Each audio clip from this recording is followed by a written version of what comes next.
Welcome back to the Homesteaders channel. My name is Becky, and today I'm going to be harvesting Roselle with my little. We went to a farm and it's a U-pick of Roselle. So I'm just going to be showing the harvest and the preservation of Roselle. When you are harvesting Roselle hibiscus, you're harvesting this right here in my hand. It's called a calyx. You harvest it when it's fully developed like this. You wait till the flowers come off and you are left with the calyx, which is this in my hand. It's kind of tough, a little bit swollen red looking, and there's a seed pod in the middle. This whole field is just filled with Roselle hibiscus. It's really easy to harvest. Even children can harvest them with you. Like here, I have my daughter helping me. All you need is a bucket and something to cut with. You can also pull them if you'd like, but cutting them is just way easier.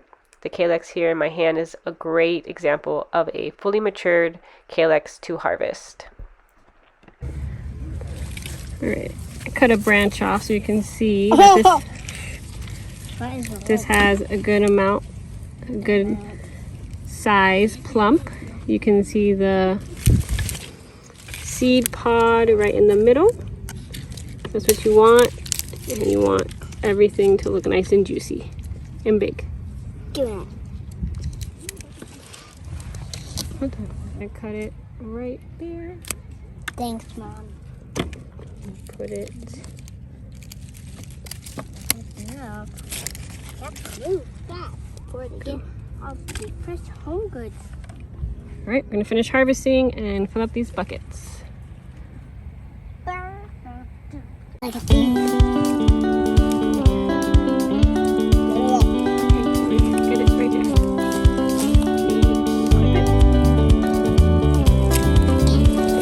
Got it.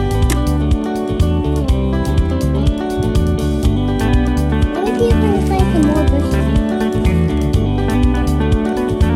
The goal is just to find the biggest ones.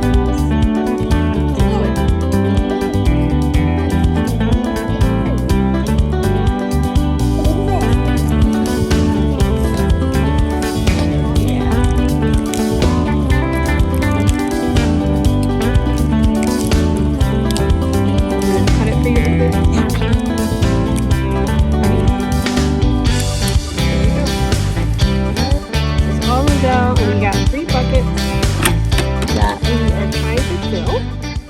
Sugar. Yep. This nice. We got. How about that? Sounds like a plan. Yep. Let's go.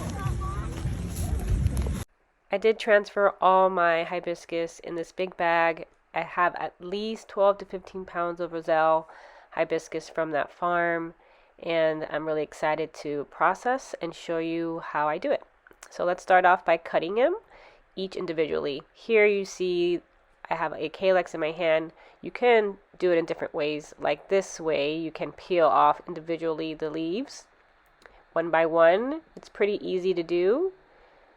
Just take them off and you'll leave yourself with just the seed pod and the leaves on the side, which is what you want. The seed pods are good for pectin, and you can dry them, or you can use the seeds inside and grow more hibiscus. Now you can also slice, as you see me here do, then peel them to help you. So that's another way you can peel off the leaves, leaving yourself the seed pod as well. Another way is you can cut the bottom and use your thumb to pull up the seed pod out, and you don't have to cut or pick out each individual leaf from the calyx, so you can use this way as well, or just peel them like I'm doing now, which is my preferred way, just peeling off each individual leaf and leaving the seed pod on the side. I want to show you a child doing this because it's very easy for them to do. Here my daughter's just peeling off the leaves just like I did, and she can do that very easily. It's not hard to do, so definitely this can be a family thing for any child to help you and take out all the leaves. I can also cut the ends like I showed you before and just pop out the seed pod like so.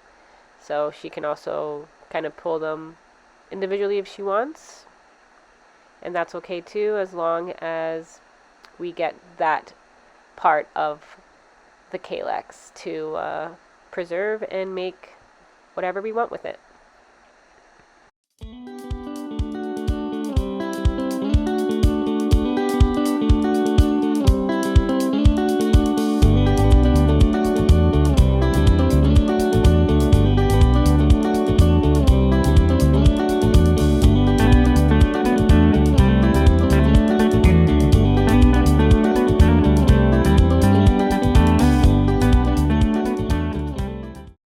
One thing to note is your hands will have a red color, so you can use gloves if you like to prevent this from happening, as it will stain just a little bit. It will wash off, but it will leave that red tinge.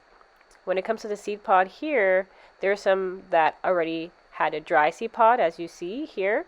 I am taking out and showing you the seeds of Roselle hibiscus. You don't have to wait until these seed pods are dry to harvest them. You can just let them out and let them dry, but this is actually how you harvest the seeds from the hibiscus.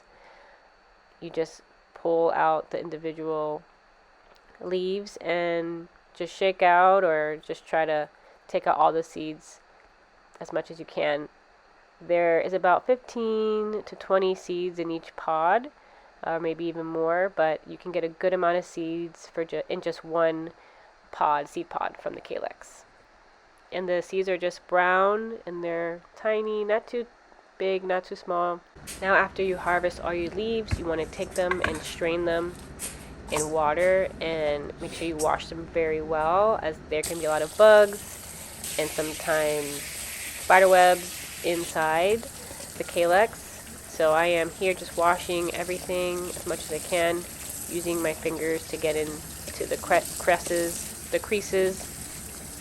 of the leaves. And as you see here, kind of a curve, so that's how bugs can just hide in there. So just clean them with just water, nothing else, and make sure that you put them out to dry on any tea towel or any dry surface in your kitchen, like you see me do here, and just lay them out as much as you can if you are doing a small batch like this. I'm about to show you how I do it in a big batch.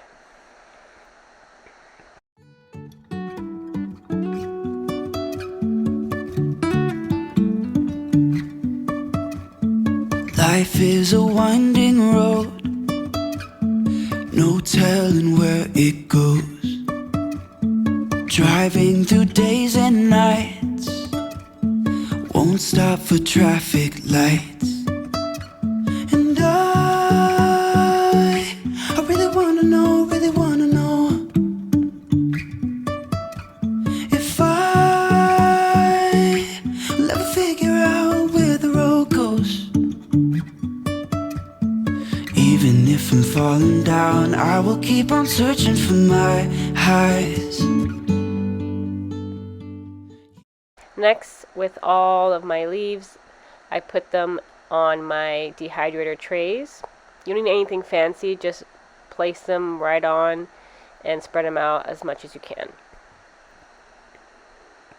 You'll see me put all of my trays in the dehydrator, and I set it for 140 degrees for about 10 hours.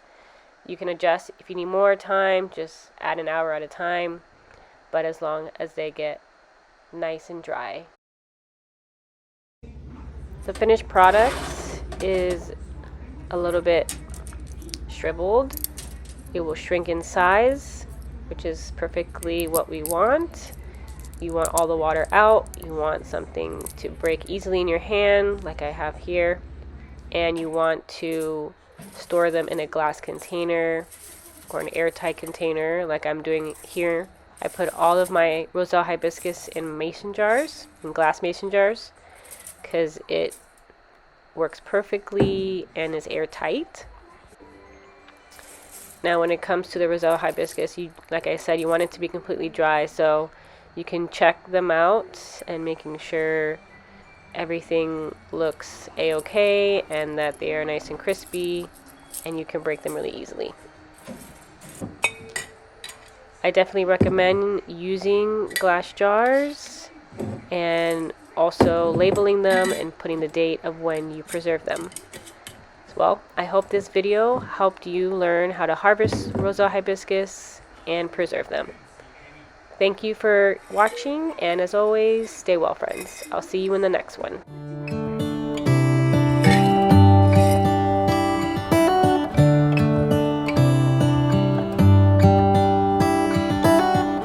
How come the stars come to shine when it's dark from so far away and show us where we are?